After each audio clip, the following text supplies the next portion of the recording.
You don't remember that church that we burned down, man? Eh? Look here. And you get a nice piece of insurance money out of it.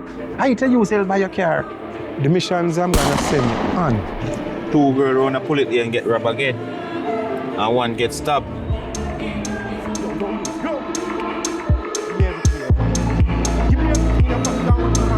We not turn pastor for broke. You ever see a broke pastor? Come like you know hear me and say no. Me said no pastor now get for me money. So they have you as a suspect. Me? Yes. How do you have pastor and a suspect? You read the Bible? Yes. All right. You know what Proverbs 13 verse 22 says? The wealth of the wicked is laid up on the righteous. You don't think you said this wrong? We playing the conscience game, I mean, now. What is that now? Why, that young man that I said me not doing bad, you know.